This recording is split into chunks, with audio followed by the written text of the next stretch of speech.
Hi, ಎಲ್ಲರಿಗೂ ನಮಸ್ಕಾರ. ಬಯ್ಯರ್ seller and bus ಅನ್ನೋ ರಿಯಲ್ ಎಸ್ಟೇಟ್ ಕಂಪ್ನಿಗೆ ಸ್ವಾಗತ. ಇವಾಗ ನಾವು ಬೆಂಗಳೂರಲ್ಲಿ ಯಾವುದಾದ್ರೂ ಒಂದು ಪ್ರಾಪರ್ಟಿ ಮಾರಬೇಕು ಅಂದರೆ ತುಂಬ ಕಷ್ಟ.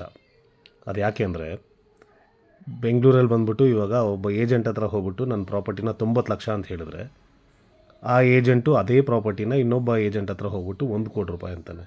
ಮತ್ತು ಇದೇ ಥರ ಇನ್ನೊಬ್ಬರ ಹತ್ರ ಹೋಗ್ಬಿಟ್ಟು 1 ಕೋಟಿ 10 ಲಕ್ಷ ಅಂತಾರೆ. ಇದನ್ನೇ ಮಲ್ಟಿಪಲ್ ಏಜೆಂಟ್ಸ್ ಅಂತ ಹೇಳೋದು. ಏನಾಗುತ್ತೆ ಅಂದರೆ, 1 ಕೋಟಿ 10 ಲಕ್ಷ 90 ಲಕ್ಷ ಪ್ರಾಪರ್ಟಿ ಹೇಳಿದಾಗ ಈ ಪ್ರಾಪರ್ಟಿ ಮಾರ್ಕೆಟಲ್ಲಿ ಬಂದುಬಿಟ್ಟು ಹೈ ವ್ಯಾಲ್ಯೂ ಪ್ರಾಪರ್ಟಿ ಅಂತ ನೋಟೆಡ್ ಆಗಿಬಿಡುತ್ತೆ.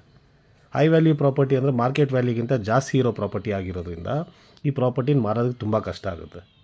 ಇಫ್ ಇನ್ ಕೇಸ್ ಯಾರಾದರೂ ಏಜೆಂಟು ಈ ಪ್ರಾಪರ್ಟಿನ 1 ಕೋಟಿ 10 ಲಕ್ಷಕ್ಕೋ 1 ಕೋಟಿಗೋ ಮಾಡಿದ್ರೆ, ಇದರಲ್ಲಿ ಬೆನಿಫಿಟ್ ಆಗೋದು ಬಂದ್ಬಿಟ್ಟು ಆ ಏಜೆಂಟ್ ಮಾತ್ರ. ಆದರೆ ಪ್ರಾಪರ್ಟಿ ಓನರ್ ಆಗಲಿ ಇಲ್ಲ ಬೈಯರ್ಗಾದರೂ ಏನು ಪ್ರಾಫಿಟ್ ಇರೋಲ್ಲ.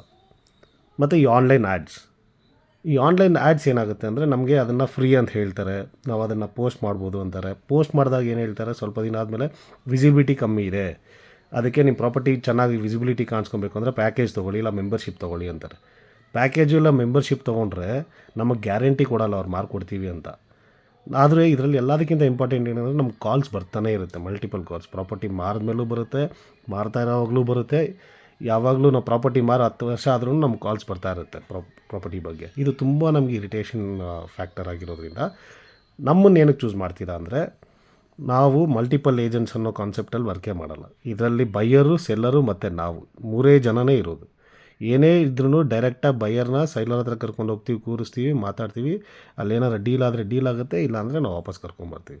ಮತ್ತು ಈ ಬೈಯರ್ ನಂಬರ್ ಆಗಲಿ ಸೆಲ್ಲರ್ ನಂಬರ್ ಆಗಲಿ ನಾವು ಯಾರಿಗೂ ಶೇರ್ ಮಾಡೋದೇ ಇಲ್ಲ. ಸೊ ಏನೇ ಕಾಲ್ಸು ಏನೇ ಇದ್ರೂ ಅವ್ರು ನಮಗೆ ಕಾಲ್ ಮಾಡಬೇಕು, ನಾವು ಅವ್ರಿಗೆ ಹೇಳಬೇಕು.